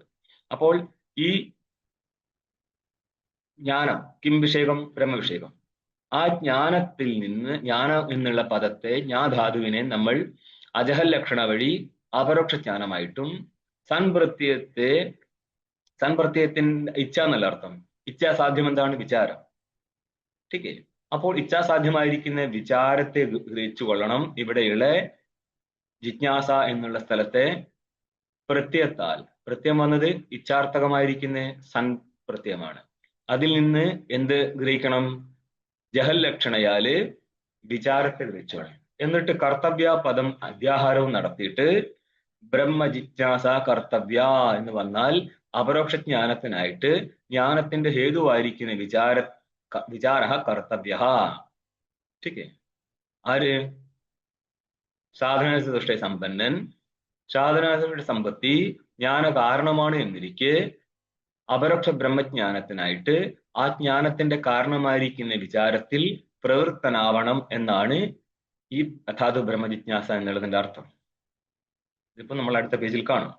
നനു അനുബന്ധജാതം വിധി സന്നിഹിത അർത്ഥവാദ വാക്യേരേവ ജ്ഞാതും ശക്യം. ഇനി പൂർവപക്ഷി പ്രസംഗം തുടങ്ങുകയാണ്. നിങ്ങളുടെ സൂത്രത്തിന്റെ ആവശ്യമൊന്നും ഇല്ലായിരുന്നു. വിധിയുടെ സന്നിധിയിൽ കാണുന്ന അർത്ഥവാദങ്ങളിൽ നിന്ന് തന്നെ ഇതെല്ലാം അറിയാൻ പറ്റുന്നതാണ്. നനു അനുബന്ധജാതം വിധിസന്നിഹിത അർത്ഥവാദ വാക്യരേവ ജ്ഞാതും ശക്യം. അനുബന്ധങ്ങളെല്ലാം തന്നെ മുമ്പെന്തവർ ശ്രവണ വിധേഹെ അധികാരി വിഷയ സംബന്ധം എന്നുള്ളതിനെ അറിയാൻ ആഗ്രഹിക്കുന്നു. അതിനെ കണ്ടിട്ട് ബാദരായണ മഹർഷി എന്ത് ചെയ്യാണ്? അനുബന്ധ ചതുഷ്ടയത്തെ ന്യായനെ നിർണയിക്കാനായിട്ടാണ് ഈ സൂത്രം തുടങ്ങുന്നത് എന്നല്ലേ പറയുന്നത്. അന്നപ്പോൾ അവിടെയാണ് പൂർവപക്ഷി പറയുന്നത് ഈ അനുബന്ധ ചതുഷ്ടയത്തെ നിർണയിക്കാനായിട്ടൊന്നും ഈ സൂത്രം തുടങ്ങേണ്ട ആവശ്യമില്ല. എന്തുകൊണ്ടാ? അനുബന്ധജാതം വിധി സന്നിഹിത അർത്ഥവാദ വാക്യരേവ ജ്ഞാതും ശക്യം. വിധിയുടെ സന്നിധിയിൽ വരുന്ന വിധിവാക്യം കഴിഞ്ഞു. എവിടെയാ? ശ്രോതവ്യ മന്ദവ്യ ഇത്യാദി വിധിവാക്യം കഴിഞ്ഞിട്ട് പിന്നെ കാണുന്ന അർത്ഥവാദ വാക്യങ്ങളിലൂടെ തന്നെ ഇവിടെയുള്ള അധികാരിയാദികളെ നിർണയിക്കാൻ പറ്റുന്നതാണ്. തഥാഹി, അതെങ്ങനെയാണെന്നുള്ളത് നിർണയിക്കുകയാണ് ഇനി. തഥാഹി അതെപ്രകാരം എന്നാണെങ്കിൽ ഇനി വിശദീകരണം വരികയാണ്. തദ്യത്തെ ഇഹ കർമ്മചിതോ ലോകക്ഷീയത്തെ ഏവമേവ അമുത്ര പുണ്യചിതോ ലോകക്ഷീയത്തെ ഇതി ശ്രുത്യ യത് കൃതകം തത് അനിത്യമിതി ന്യായവത്യ. ന്യായം ലൗകിക ന്യായമാണ്. യത് കൃതകം തത് അനിത്യം. കൃതകം എന്ന് പറഞ്ഞ കാര്യം ഏതാണോ കാര്യം അതെല്ലാം തന്നെ അനിത്യമാണ്. ലോകത്ത് അങ്ങനെയാണ് കാണുന്നത്. കൃതകമാണെങ്കിൽ കാര്യമാണെങ്കിൽ അനിത്യമായിരിക്കും. ഈ ഒരു ന്യായ സഹിതമായിരിക്കുന്ന ശ്രുതിയാൽ, ഏത് ശ്രുതിയാ? ഈ ശ്രുതിയാണ് ഇനി വരുന്നത്. യഥാതെപ്രകാരം എന്നാണെങ്കിൽ ഇഹ കർമ്മചിതോ ലോകക്ഷീയതേ, നമ്മൾ ഇവിടെ നടത്തുന്ന കർമ്മത്താൽ ജന്യമായിരിക്കുന്ന ലോകം എന്ന് പറയുന്ന ഫലം നഷ്ടപ്പെട്ടു പോകുന്നുണ്ട്. കർമ്മത്തിൽ നിന്ന് സസ്യാദികളിൽ നിന്ന് ഉണ്ടാക്കിയാൽ അത് നഷ്ടപ്പെട്ടു പോകുന്നുണ്ട്. ഏവമേവ ഇതേപോലെ തന്നെ അമുത്ര, അതായത് സ്വർഗാദികളിൽ പോലും പുണ്യചിതോ ലോകക്ഷീയത, പുണ്യത്താൽ ചൈനയെ സമ്പാദിച്ചിരിക്കുന്ന സ്വർഗാദി ലോകങ്ങളും നഷ്ടപ്പെട്ടു പോകും. അന്നപ്പോൾ നമ്മുടെ കർമ്മ ഉപാസനകളാൽ സമ്പാദിക്കുന്ന ഏത് ലോകമാണെങ്കിലും അതൊരിക്കലും നിത്യമായിട്ടിരിക്കത്തില്ല, നഷ്ടപ്പെട്ടു പോകും. കാരണം എന്താ? കൃതകമായതിനാൽ. അങ്ങനെയാണെങ്കിൽ നിങ്ങളുടെ ശ്രവണത്തിന്റെ ഫലം എന്താ? ജ്ഞാനത്തിന്റെ ഫലം എന്താ? മുക്തി. ജ്ഞാനത്തിന്റെ ഫലം മുക്തിയാണെങ്കിൽ മുക്തിയും നഷ്ടപ്പെട്ടു പോകത്തില്ലേ? യത് കൃതകം തദാനിത്യം എന്നുള്ള ന്യായത്താൽ. അതാണ് തലയാട്ടിയാൽ മാത്രം മതിയോ? മുക്തി കാര്യമല്ലല്ലോ, തന്റെ തന്നെ സ്വരൂപമല്ലേ. പിന്നെ ഞാൻ എന്താക്കിയത്? ഉള്ള വഴി വെച്ചു എന്ന് മാത്രല്ലേ? ഞാൻ എന്ത് ചെയ്തു? സ്വരൂപത്തെ അജ്ഞാനത്തെ നശിപ്പിച്ചു. ഞാൻ അജ്ഞാനത്തെ നശിപ്പിച്ചു. ആ അജ്ഞാന നാശത്തിന് വേണ്ടി മാത്രമായിരുന്നു നിങ്ങളുടെ പ്രവൃത്തി. അല്ലെങ്കിൽ സിദ്ധാന്തം എന്ത് പറയും? അജ്ഞാന നാശോപഹിത ബ്രഹ്മം അതിപ്പോഴില്ല, ഇപ്പോൾ ബ്രഹ്മമുണ്ട്. ഈ അജ്ഞാനനാശോപഹിത ഉപലക്ഷിത ബ്രഹ്മ സിദ്ധിക്കായിട്ട് ശ്രവണത്തിൽ പ്രവൃത്തി വരും. എന്നപ്പോൾ എന്താണ് നോക്കിയോ? തതി ഇത് ശ്രുത്യ യത് കൃതകം തദനിത്യമിതി ന്യായവത്യ ശ്രുത്യ എന്ന് കൂട്ടിച്ചേർത്തുകൊള്ളാം. ഇങ്ങനെ ഇരിക്കുന്ന ഒരു ന്യായയുക്തമായിരിക്കുന്ന ശ്രുതിയാൽ ന ജായതേ മ്രിയതേ വാ വിപശ്ചിത് യോ വൈ ഭൂമാ തദമൃതം അതോ അന്യതാർത്ഥം ഇത്യാദി ശ്രുത്യാച. രണ്ട് ശ്രുതിയെ കാണിച്ചിരിക്കുകയാണ്. ന ജായതേ ജനിക്കുന്നില്ല, ന മ്രിയതേ മരിക്കുന്നില്ല, വിപശ്ചിത് എന്ന് പറഞ്ഞാൽ ബ്രഹ്മസ്വരൂപം എന്നാണ്. വിപശ്ചിത് എന്ന് പറഞ്ഞാൽ ജ്ഞാനി എന്നുള്ളത് ജ്ഞാനം എന്ന് അർത്ഥം എടുക്കും. അപ്പോൾ ബ്രഹ്മസ്വരൂപത്തിന് നാശമോ ഇല്ല, ജന്മവും ഇല്ല. യോ വൈ ഭൂമ തത് അമൃതം, ഇത് ചാന്തോക്യത്തില്. ഏതെന്നാണോ ഭൂമ സർവ്വവ്യാപകൻ, അത് അമൃത സ്വരൂപമാകുന്നു. അതോ അന്യതാർത്ഥം, ആർത്ഥം എന്ന് പറഞ്ഞ വിനാശി, ഈ ബ്രഹ്മസ്വരൂപത്തെക്കാൾ ഭിന്നമായിരിക്കുന്ന, അതിൽ നിന്ന് ഭിന്നമായിരിക്കുന്ന വസ്തുക്കളെല്ലാം വിനാശം നേരിടുന്ന വിനാശിയാകുന്നു, ആർത്ഥമാകുന്നു. ഇത്യാദി ശ്രുത്യാച, ഇപ്രകാരം ഇരിക്കുന്ന ശ്രുതിയാലും എന്തർത്ഥം കിട്ടി? ഭൂമാത്മാ നിത്യസ്, ഭൂമസ്വരൂപ വ്യാപക സ്വരൂപ ആത്മ നിത്യമാണെന്നും തതോ അന്യത് അനിത്യം അജ്ഞാന സ്വരൂപം ഇത് വിവേകോ ലഭ്യത, അതിൽ നിന്ന് ഭിന്നമായിരിക്കുന്ന വസ്തുക്കളെല്ലാം അജ്ഞാന സ്വരൂപം എന്ന് പറഞ്ഞ അജ്ഞാന കാര്യമാണ് എന്നുള്ള വിവേകം കിട്ടിയില്ലേ? നിങ്ങളുടെ അനുബന്ധത്തിൽ ആദ്യത്തെ എന്താണ്? വിവേകമല്ലേ? ശരിയേ? അപ്പോൾ താദൃശ വിവേക സിദ്ധിക്കായിട്ട് സൂത്രത്തിന്റെ ആവശ്യമില്ലല്ലോ. പിന്നെയോ ശ്രുതിയിൽ നിന്ന് തന്നെ കിട്ടിയില്ലേ? അത് ഏത് ശ്രുതിയാ? അർത്ഥവാദ സ്ഥലത്തിരിക്കുന്ന ശ്രുതിയാൽ തന്നെ കിട്ടിയില്ലേ? ഇതാണ് പറയുന്നത്. ഇനി അടുത്തത്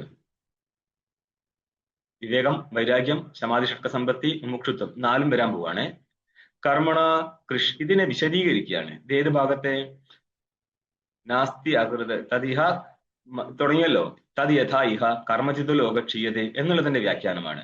കർമ്മണ ചിതഃ കർമ്മചിതഃ. കർമ്മം എന്താണ്? കൃഷ്യാദിന. ചിതഃ എന്ന് പറഞ്ഞ കൂട്ടിവെച്ചെന്ന് സമ്പാദിത എന്ന് അർത്ഥം ചെയ്യുക. കർമ്മമായിരിക്കുന്ന കൃഷ്യാദികളാൽ ഉണ്ടാക്കിയിരിക്കുന്ന സസ്യാദിലോക എന്ന് പറഞ്ഞ ഭോഗ്യ, സസ്യം, സസ്യത്തിൽ നിന്നുണ്ടായിരിക്കുന്ന അന്നം, ഇതെല്ലാം തന്നെ നഷ്ടപ്പെട്ടു പോകുന്നുണ്ട്. ബാക്കി ഭാഗമില്ല, ചെറിയ ഭാഗം എടുത്ത് കാണിച്ചിട്ടുള്ളൂ. പിന്നെ എന്തായിരുന്നു മന്ത്രം? ന ജായത്തെ മ്രിയതേ വാ വിപശ്ചിത് എന്നുള്ള സ്ഥലത്ത് വിപശ്ചിത് എന്ന അർത്ഥം പറയാണ്. വിപശ്ചിത് നിത്യജ്ഞാന സ്വരൂപ, നിത്യജ്ഞാന സ്വരൂപനായിരിക്കുന്ന ആത്മാ, അതിന് ജന്മവുമില്ല, മരണവുമില്ല. ഒരു കാര്യം ശ്രദ്ധിച്ചോ, നിങ്ങളുടെ ഉപനിഷത്തിൽ കാണുന്ന പോലെ മൊത്തം ഡീറ്റെയിൽ ഒന്നും ഇവിടെ തരത്തില്ല. വേണ്ടത്ര ഡീറ്റെയിൽ തരത്തുള്ളൂ. ആ രീതിയിൽ പഠിക്കാൻ ബുദ്ധി തയ്യാറായിക്കോളുക. എല്ലാ സ്ഥലത്തും ഞാനും ഇതിന്റെ ഡീറ്റെയിൽ തരത്തില്ല, ഇത് വലിയത്തില്ല. അടുത്ത മന്ത്രം വരികയാണ്. പരീക്ഷ ലോകാൻ കർമ്മചിതാൻ ബ്രാഹ്മണോ നിർവേദമായാത് നാസ്ത്യകൃത കൃതേന. പരീക്ഷ ലോകാൻ, നിത്യാനിത്യ രൂപത്തിൽ ഈ ലോകങ്ങളെ പരീക്ഷിച്ചിട്ട് ഒരു കാര്യം മനസ്സിലാവും, എല്ലാ ലോകങ്ങളും അനിത്യമായിരുന്നു എന്നുള്ള കാര്യം. ദേവത നിത്യല്ലേ? അല്ല, അല്ലേ? ദേവത നിത്യല്ല. ദേവതയ്ക്ക് എന്തെങ്കിലും ചെയ്യാൻ പറ്റുമോ? പറ്റും. ദേവതയ്ക്ക് ഒരാളുടെ പ്രാരബ്ധത്തെ മാറ്റാൻ പറ്റുമോ? പറ്റൂല. ഗുരു കെട്ടിപ്പിടിച്ചാല് ശിഷ്യന്റെ പ്രാരബ്ധം കയറി പോരൂലേ? പോരൂല. എന്തുകൊണ്ടാ? ശിഷ്യന്റെ പ്രാരബ്ധല്ലേ? നമ്മുടെ മണ്ടന്മാരായിരുന്ന ഭക്തന്മാരെ ഗുരുക്കന്മാർ പഠിപ്പിക്കുന്ന വിദ്യകളാ അതൊക്കെ. കാറ്റ നോട്ടം നോക്കിയാൽ മതി, ശിഷ്യന്റെ പ്രാരബ്ധം കയറും. എടാ, ജ്ഞാനിയുടെ പ്രാരബ്ധം മാറ്റാൻ പറ്റാതിരിക്കുമ്പോഴാണോ? പരീക്ഷ ലോകാൻ കർമ്മചിതാൻ, കർമ്മത്താൽ സമ്പന്നമായിരിക്കുന്ന ലോകത്തെ പരീക്ഷിച്ചിട്ട് ബ്രാഹ്മണോ ഇവിടെ ഉപലക്ഷണമായിട്ട് എടുക്കുക. നിർവേദമായ എന്ന് പറഞ്ഞാല് മുമുക്ഷു, നിർവേദം എന്ന് പറയുന്ന അർത്ഥം വൈരാഗ്യം, വൈരാഗ്യത്തെ പ്രാപിച്ചു. നാസ്തി അകൃത കൃതേന, കൃതേന കർമ്മണ ചെയ്യപ്പെട്ടിരിക്കുന്ന കർമ്മത്താൽ, അകൃതം എന്ന് പറഞ്ഞാല് ചെയ്യപ്പെടാത്ത നിത്യമായിരിക്കുന്ന ഫലം കിട്ടത്തില്ല. കർമ്മം കൊണ്ടൊരിക്കലും നിത്യമായിരിക്കുന്ന മോക്ഷഫലം കിട്ടത്തില്ല. ഇതാണ് പറയുന്നത്. ശ്രുതിയാണ്, ഞാൻ എഴുതിയുണ്ടാക്കിയ സാധനമല്ലത്. നാസ്തി അകൃത കൃതേന, അകൃതമായിരിക്കുന്ന ബ്രഹ്മസ്വരൂപം ഒരിക്കലും ചെയ്യപ്പെടുന്ന കർമ്മത്താൽ കിട്ടത്തില്ല. മനസ്സിലായോ? ആത്മനസ്തുക്കമായ സർവം പ്രിയം ഭവതി ബൃഹദാരണ്യകം. ആത്മാവിന്റെ കാമനയ്ക്ക് വേണ്ടി മാത്രമാണ് സർവം പ്രിയം ആവുന്നത്. തത്പ്രേമന്യാർത്ഥമാത്മനി. നിങ്ങൾക്കിതൊക്കെ ഇനി പഞ്ചദശി കാണാം. തത്പ്രേമന്യാ ആത്മാർത്ഥം. അതായത് ഞാൻ ശ്ലോകം പറഞ്ഞു, അന്യവസ്തുക്കളോടുള്ള പ്രേമം എല്ലാം തന്നെ വാസ്തവത്തിൽ തനിക്ക് വേണ്ടിയുള്ളതാണ്. തന്നിലുള്ള പ്രേമം മറ്റൊന്നിനും വേണ്ടിയുള്ളതല്ല. ആത്മനസ്തുക്കമായ സർവം പ്രിയം ഭവതി ഇത്യാദി ശ്രുത്യ അനാത്മമാത്രേ ദേഹേന്ദ്രിയാദി സകല പദാർത്ഥ ജാതേ. ഈ ശ്രുതിയിലൂടെ എന്താ പറയുന്നത്? അനാത്മ വസ്തുക്കൾ അത് എവിടും തുടങ്ങും? തന്റെ ശരീരം മുതൽ ഇരിക്കുന്ന അവിദ്യ മുതൽ വരും തന്റെ ശരീരത്തെ ആദ്യം എടുത്ത് കാണിക്കുക. കാരണം ഇവിടെ അഹം എന്നുള്ള ബോധം എവിടെയാ പ്രകടമാവുന്നത്? ഈ ശരീരത്തിൽ. അതുകൊണ്ട് ഈ ശരീരം മുതൽ ദേഹ ഇന്ദ്രിയാദി സകല പദാർത്ഥ ജാതി. ജാതം എന്ന് പറയുന്ന അർത്ഥം കൂട്ടം, വർഗം. സകല അനാത്മ കൂട്ടങ്ങളിലും വൈരാഗ്യം ലഭ്യതേ. വൈരാഗ്യം ജനിക്കുന്നു. അതായത് ആദ്യം വിവേകം പറഞ്ഞു, പിന്നെ വൈരാഗ്യം കിട്ടി. വൈരാഗ്യത്തിന് കാരണം എന്താ? ഈ ശ്രുതികൾ തന്നെയാണ്. ശ്രുതിയാണ് പറയുന്നത്, മോക്ഷകാമനാണെങ്കിൽ മോനെ നോക്ക്, കൃതം ആയിരിക്കുന്ന കർമ്മത്താൽ ഒരിക്കലും അകൃതമായിരിക്കുന്ന ബ്രഹ്മത കിട്ടത്തില്ല. എല്ലാം ആത്മാവിന് വേണ്ടിയാണ്. അതിനാൽ ആത്മാവാണ് പരമപ്രേമാത്മതോ യഥ എന്ന് പറയും. നൈവമന്യാർത്ഥമാത്മനി. ആത്മാവിലെ പ്രേമം മറ്റൊന്നിനും വേണ്ടിയല്ല. മറ്റെല്ലാറ്റിന്റെയും പ്രേമം ആത്മപ്രേമം. തസ്മാത് പരമപ്രേമാസ്പദമാണ് ആത്മാ. ആയതിനാൽ അതിനെയാണ് പ്രാപിക്കേണ്ടത് എന്നർത്ഥം. ഇപ്രകാരം അനാത്മ വസ്തുക്കളിൽ വൈരാഗ്യം കിട്ടുന്നുണ്ട്. ഈ മന്ത്രത്തിന്റെ അർത്ഥമാണ് ഇനി പറയുന്നത്. പരീക്ഷ എന്ന് പറയുന്നത് അനിത്യത്വേന നിശ്ചിത്യ. പരീക്ഷ ലോകാൻ കർമ്മചിത എന്ന കർമ്മത്താൽ സമ്പന്നമാക്കിയിരിക്കുന്ന ലോകങ്ങളെല്ലാം തന്നെ അനിത്യത്വ ബുദ്ധി ഉണ്ടാക്കി എന്ന് നിശ്ചയിച്ചിട്ട് അകൃതോ എന്താർത്ഥം? മോക്ഷ കൃതകേന എന്താർത്ഥം? കർമ്മണ നാസ്തീതി. ചെയ്യപ്പെടുന്ന കർമ്മത്താൽ ഒരിക്കലും നിത്യമായിരിക്കുന്ന മോക്ഷം കിട്ടത്തില്ല എന്ന് കർമ്മ അർത്ഥാത് ഫലേഭ്യോ വൈരാഗ്യം പ്രാപ്നുയാദിത്യർത്ഥ. കർമ്മത്തിൽ നിന്നും അതിന്റെ ഫലത്തിൽ നിന്നും വൈരാഗ്യം പ്രാപിച്ചാലും എന്നാണ് ഈ പറയുന്നത്. പക്ഷെ നമ്മുടെ ഗുരുക്കന്മാരെന്ത് ചെയ്യും? കർമ്മം ചെയ്യും. ഈ പൂജ ചെയ്താൽ ആ ഫലം, ആ പൂജ ചെയ്താൽ ഈ ഫലം. അത്രയല്ലേ ഉള്ളൂ. ചിലര് പറയത്തില്ലേ, ക്ഷേത്രങ്ങളാണ് ആധ്യാത്മികതയുടെ കേന്ദ്രങ്ങൾ. ആത്മാ സംബന്ധിയാവുമ്പോഴാണ് അധ്യാത്മം എന്ന് പറയുന്നത്. ആത്മാ ആരാ? തന്നിൽ നിന്ന് ഭിന്നമാണോ ആത്മാ? താനാണോ ആത്മാ? സിമ്പിൾ ചോദ്യം. ഇതെല്ലാം പൊളിച്ചു കൈത്തരാം. ഈ അമ്പലത്തിലെ ആധ്യാത്മികത തുടങ്ങുന്നവരോടാണ് ചോദ്യം. താനാണ് ആത്മാ? ദേവത താനാണോ? അല്ല. അപ്പം അമ്പലത്തിൽ പോയിട്ട് നടത്തുന്ന ദേവതാ പൂജ ഈ ആധ്യാത്മികമാകുന്നത് എങ്ങനെയാ? ചെറിയ ചോദ്യമാണ്, വളരെ ചെറിയ ചോദ്യം. ആത്മാ എന്ന് പറയുന്ന സ്വരൂപമാണ്. സ്വരൂപമല്ലാത്ത വസ്തുക്കളാണ് ഈ കാണപ്പെടുന്ന ജഗത്തുകളെല്ലാം മൊത്തം. ഇതിനെല്ലാം നിഷേധിച്ചും കൊണ്ടാണ് സ്വസ്വരൂപം എന്ന് ഉദ്ദേശിച്ചത് വിശിഷ്ടനെയല്ല, ശുദ്ധനെയാണ്. ആ ശുദ്ധനിൽ കൽപ്പിതമാണ് ഈ ശരീരവും ഞാനും. ഞാൻ എന്ന് പറഞ്ഞാൽ വിശിഷ്ടനായിരിക്കുന്ന ഞാനും ദേവതയും. പിന്നെ ദേവതയുടെ ധ്യാനമോ പൂജയോ എങ്ങനെയാണോ ആധ്യാത്മികമാകും? അന്യത്ര ബുദ്ധി അഹം ബുദ്ധി, അത് ശരിയാണോ? ദേവതയിൽ അഹം ബുദ്ധി യഥാർത്ഥ ബുദ്ധിയാണോ? അല്ല. യഥാർത്ഥ ബുദ്ധി അല്ലെങ്കിൽ പിന്നെ അത് അജ്ഞാനത്തെ നശിപ്പിക്കുകയോ? പിന്നെ എവിടുന്നാണ് പൂജാദ്രവ്യങ്ങൾ കൊണ്ട് സന്തുഷ്ടനാകുന്ന ദേവതയുടെ ജ്ഞാനത്താൽ ബ്രഹ്മാകാര വൃത്തി ഉണ്ടാകുമ്പോൾ? അല്ലല്ല, അനുകൂലമാണ്. അത് ഭക്ഷണം കഴിക്കുന്നതും ബ്രഹ്മാകാര വൃത്തിക്ക് അനുകൂലമാണ്. ഭക്ഷണം കഴിക്കാതെ ബ്രഹ്മാകാര വൃത്തി ഉണ്ടാവുക? ഇല്ല സ്വാമിജി. അതപ്പോൾ വിധി പറയാണ്, വൈരാഗ്യം പ്രാപിച്ചാലും ഈ ലോകത്തെ ഇങ്ങനെ നിരൂപണം ചെയ്തിട്ട് വിവേകം വൈരാഗ്യം കഴിഞ്ഞു. ഇനി എന്താ വേണ്ടത്? ശമാധി ഷഡ്ക സമ്പത്തി. എത്രണ്ണം ഉണ്ടത്? 6 നോക്കിക്കോ. ശാന്തോ ദാന്ത ഉപരത ദീക്ഷു സമാഹിത ശ്രദ്ധാവിത്വ ഭൂത്വ ആത്മന്യവ ആത്മാനം പശ്യേത് ഇത് ശ്രുത്യ ശമാധി ഷഡ്കം ലഭ്യതേ. 6 കൂടി കൊണ്ടുവന്നു. ശമ ദമ ഉപരതി തിദിക്ഷ സമാധാന ശ്രദ്ധ എന്നല്ലേ? ഇത് മാധ്യന്തിന ശ്രുതിയാണ് എടുത്തത്. അതായത് നിങ്ങളുടെ ബൃഹദാരണ്യകം മാധ്യന്തിന ശാഖയിലും കാണ്ഡ ശാഖയിലും ഉണ്ട്.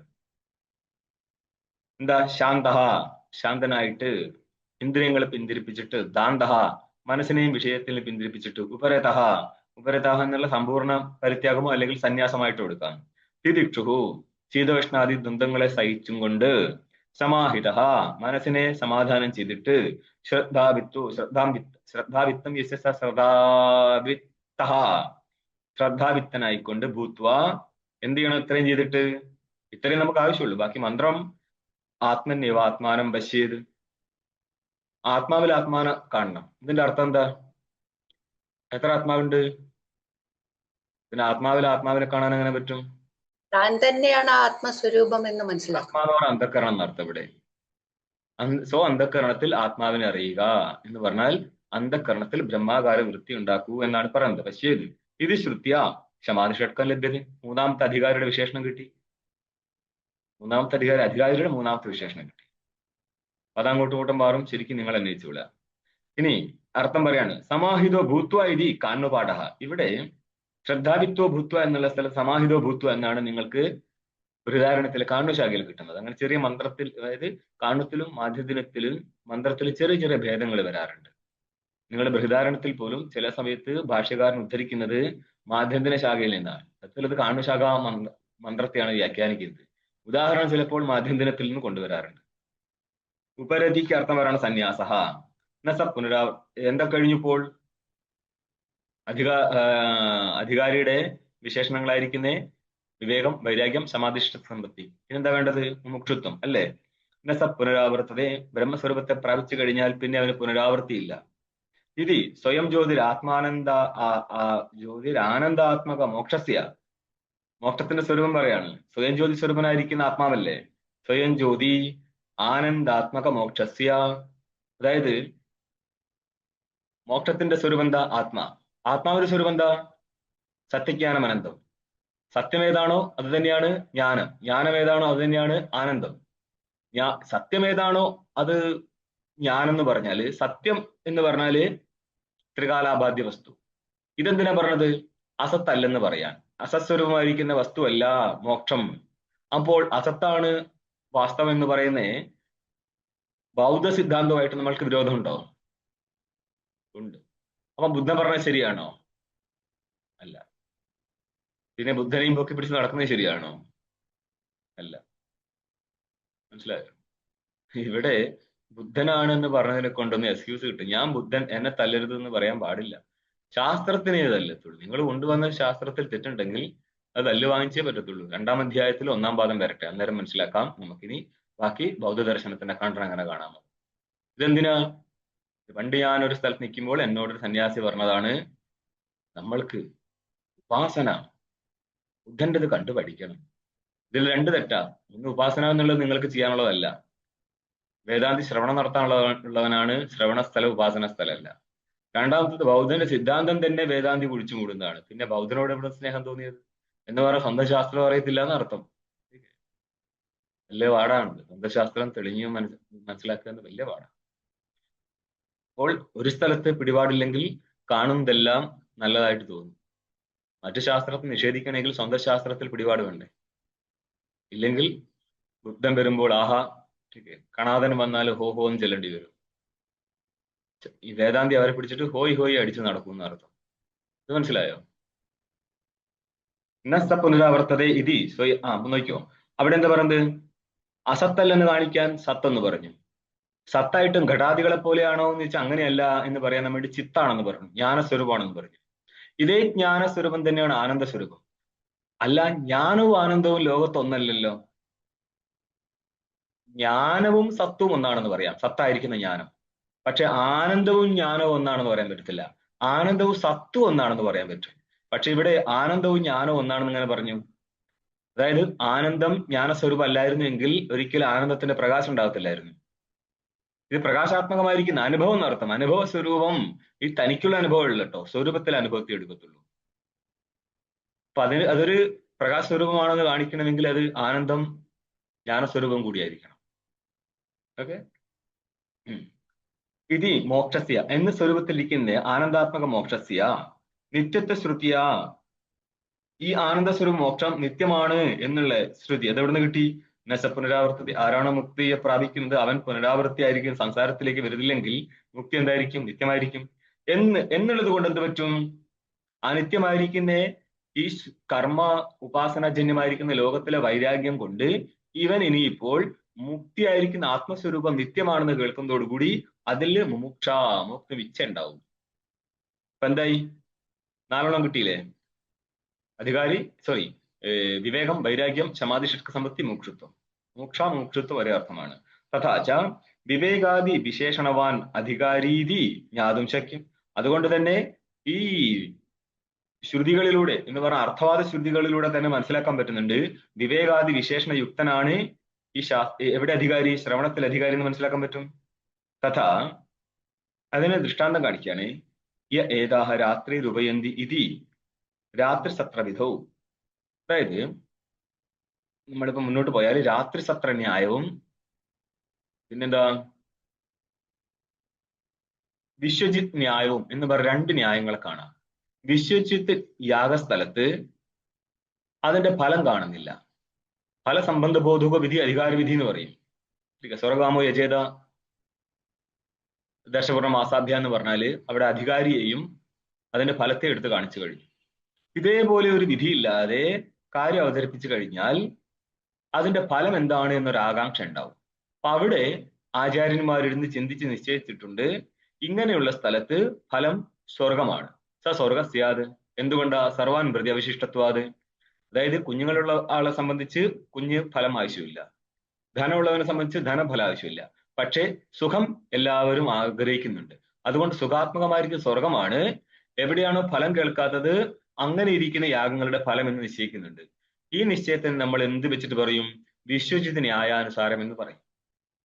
പക്ഷേ ചില സ്ഥലത്ത് വിധി കാണുന്നില്ലെങ്കിലും എന്ന് പറഞ്ഞാൽ അധികാര വിധിയിലൂടെ ഫലം പറയുന്നില്ലെങ്കിലും അർത്ഥവാദം പറയുന്ന സ്ഥലത്ത് ഫലം പറയുന്നുണ്ട്. ഇതാണ് രാത്രി സത്ര ന്യായത്തെ അവതരിപ്പിക്കുന്നത്. രാത്രി രൂപയന്തി, ആരാണോ രാത്രി സത്രയാഗം നടത്തുന്നത് അവിടെ പ്രതിഷ്ഠാരൂപ ഫലം അർത്ഥവാദ സ്ഥലത്ത് പറയുന്നുണ്ട്. പ്രതിഷ്ഠന്തി ഹവ രാത്രി രൂപയന്തി. രാത്രി സത്രയാഗം നടത്തുന്നവർക്ക് പ്രതിഷ്ഠാരൂപ ഫലം എവിടെ കേട്ടത്? വിധിവാക്യത്തിൽ അല്ല, പിന്നെ അർത്ഥവാദ സ്ഥലത്താണ്. അപ്പൊ അവർ നിശ്ചയിക്കും, തീരെ കേൾക്കാത്ത സ്വർഗാദി സുഖങ്ങളെ കൽപ്പിക്കുന്നതിനേക്കാൾ നല്ലത് അർത്ഥവാദ സ്ഥലത്താണെങ്കിലും അവിടെ പറഞ്ഞിരിക്കുന്ന ഫലത്തെ കൽപ്പിക്കുക. ഇതിനനുസരിച്ച് നമ്മൾ രാത്രിസത്ര ന്യായാനുസാരം ഇന്ന ഫലം എന്ന് പറയും. അതുകൊണ്ട് സമാന ന്യായത്തിനനുസരിച്ച് ഇവിടെ ഇപ്പോൾ ഏത് ശ്രുതിയാണ് എടുത്തിരിക്കുന്നത്? അർത്ഥവാദ ശ്രുതിയിലൂടെ കേൾക്കാമെന്ന് നമ്മൾ പറഞ്ഞിരിക്കുന്നത്. അതുകൊണ്ടാണ് രാത്രിസത്ര ന്യായത്തെ ഇവിടെ എടുത്തു വെച്ചത്. ചെറിയ ചെറിയ കാര്യങ്ങളാണ്, വളരെ സംബന്ധം ഉണ്ടാകുന്നത്. ഏതാഹ രാത്രി രൂപയന്തി, ആരാണോ ഈ രാത്രിസത്ര യാഗം നടത്തുന്നത്, ഇത് രാത്രിസത്ര വിധോ, ഈ രാത്രിസത്ര ന്യായ വിധി സ്ഥലത്ത് പ്രതിഷ്ഠന്തി ഹവൈ രാത്രി രൂപയന്തി, പ്രതിഷ്ഠാരൂപ ഫലം ഉണ്ടാവുന്നു. ആരാണോ രാത്രിസത്ര യാഗം നടത്തുന്നത് എന്നൊരു വാക്യം എവിടെ കാണുന്നുണ്ട്? അർത്ഥവാദ സ്ഥലത്ത് കാണുന്നുണ്ട്. ഇത് അർത്ഥവാദ പ്രതിഷ്ഠാപക അർത്ഥവാദസ്ഥ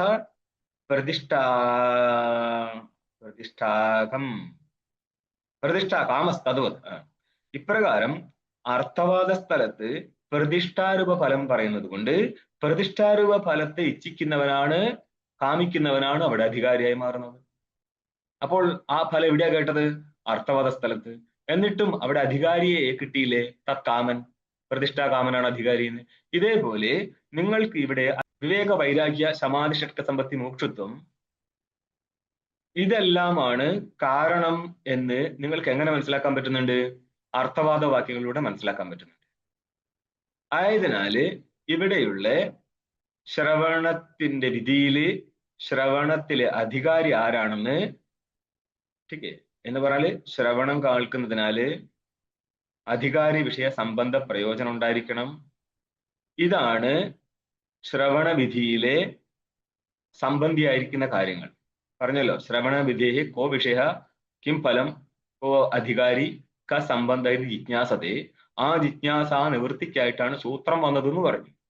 അപ്പോഴാണ് പൂർവപക്ഷി പറയുന്നത്, ഈ അധികാരി വിഷയ സംബന്ധ പ്രയോജനങ്ങളുടെ നിവൃത്തിക്ക് സൂത്രത്തിന്റെ ആവശ്യമില്ല, മറിച്ച് അധികാരിയെ മാത്രമേ കാണിച്ചിട്ടില്ലേ, വിഷയ സംബന്ധ പ്രയോജനമൊക്കെ പറയാം.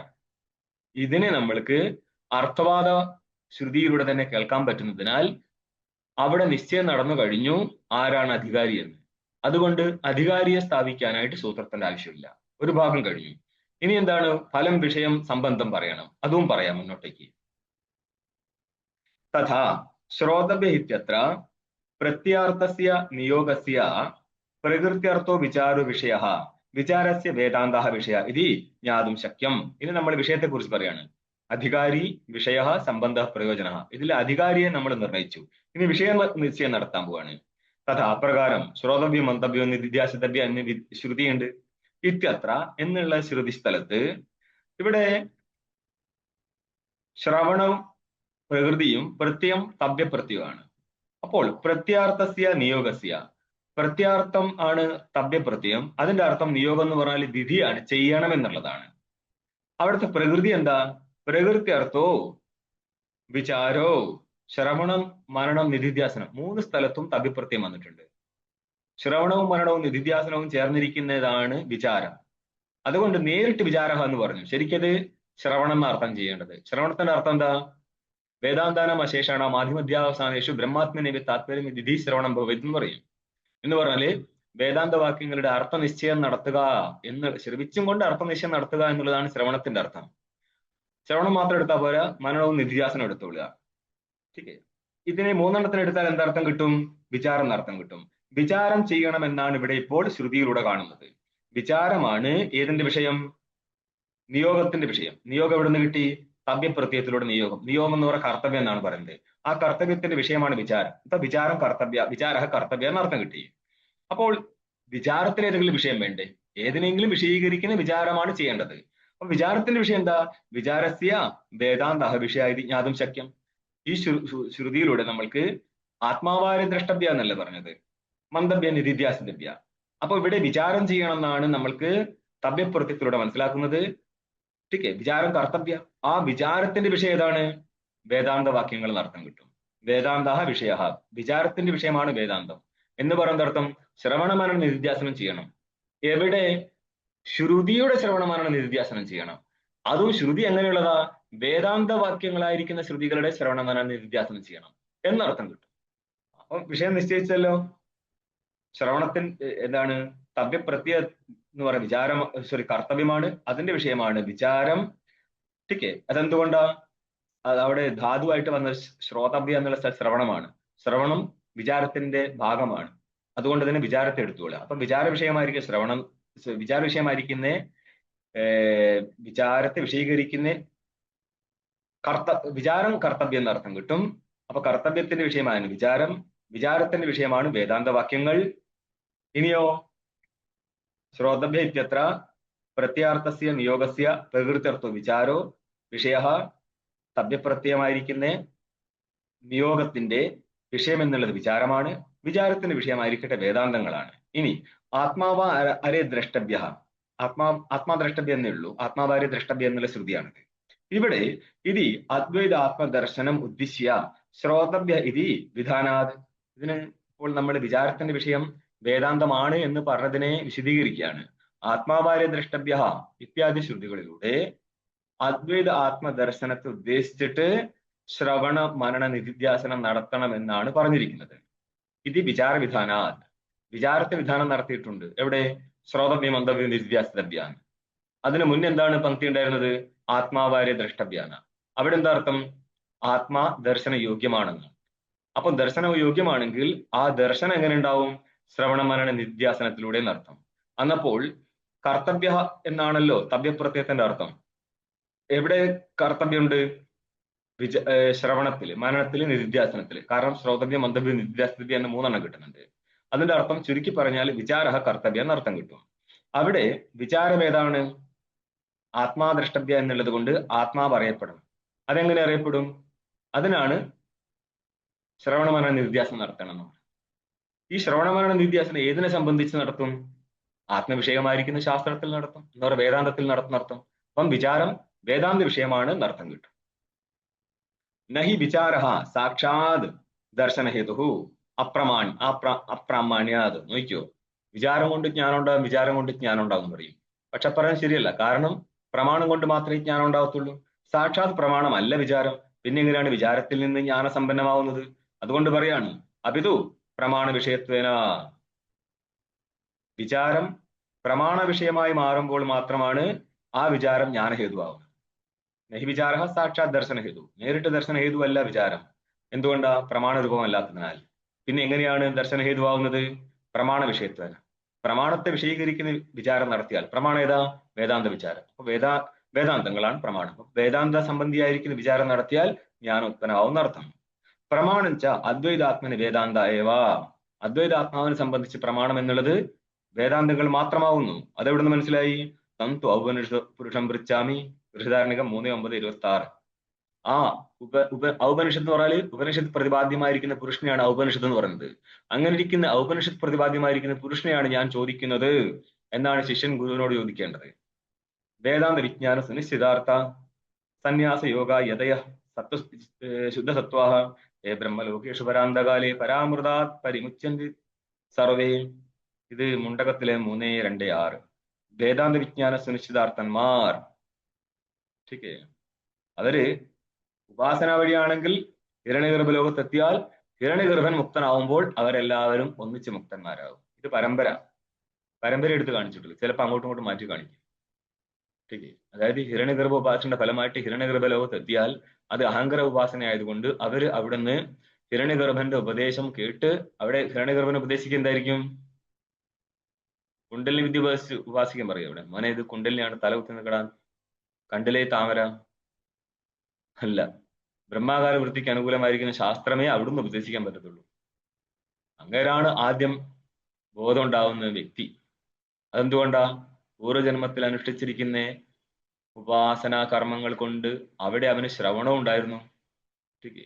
ആ ശരീരം കിട്ടുമ്പോൾ തന്നെ സകല വേദാർത്ഥ ജ്ഞാനം ഉള്ളത് കൊണ്ട് ബ്രഹ്മാകാര വൃത്തിയും ജന്മജ്ഞാൽ സിദ്ധമാണ് ഹിരണ്യഗർഭന്. ആ ഹിരണ്യഗർഭൻ ജ്ഞാനി ആയതുകൊണ്ട് പിന്നെ ഉപദേശിച്ചു കഴിഞ്ഞാൽ അവിടെ എത്തിച്ചേരുന്ന ജീവന്മാർക്കും മുക്തി ഉണ്ടാവും. പക്ഷേ അവിടെ എത്തിച്ചേരുന്ന പഞ്ചാഗ്നി വിദ്യാവാന് മുക്തി ഉണ്ടാവത്തില്ല, അവൻ തിരിച്ചു വരും. കാരണം അഹങ്കാര ഉപാസന അല്ലായിരുന്നു. വേദാന്താനാച്ച പ്രത്യക് ബ്രഹ്മ ഐക്യം വിഷയ. അല്ല, വേദാന്തത്തിന്റെ വിഷയം എന്താ? നമ്മൾ പരമ്പരയായിട്ട് വിഷയത്തെ ചിന്തിക്കുകയാണ്.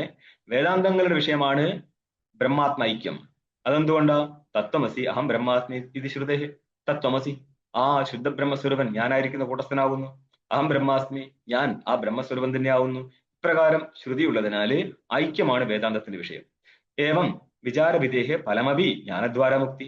വിചാരവിധിയുടെ ഫലം എന്താ? അവിടെ ജ്ഞാനം വഴി മുക്തി എന്നുള്ളതാണ് അതിന്റെ ഫലം. അതെന്തുകൊണ്ടാ? തരതി ശോകം ആത്മവിത്ത്, ആത്മജ്ഞാനി ശോകമായിരിക്കും സംസാരത്തെ തരണം നടത്തുന്നു എന്ന് വിധിയുണ്ട്. ബ്രഹ്മവേദ് ബ്രഹ്മയോഭവതി ഇത്യാദി ശ്രുതേ, ബ്രഹ്മജ്ഞാനി ബ്രഹ്മസ്വരൂപം തന്നെയാവുന്നു എന്നുണ്ട്. തഥാ അപ്രകാരം എന്തൊക്കെ കിട്ടി? സംബന്ധോപി, ഇനി പറയാണ് അധികാരിയും വിഷയം കഴിയും, സംബന്ധം പറയാണ്.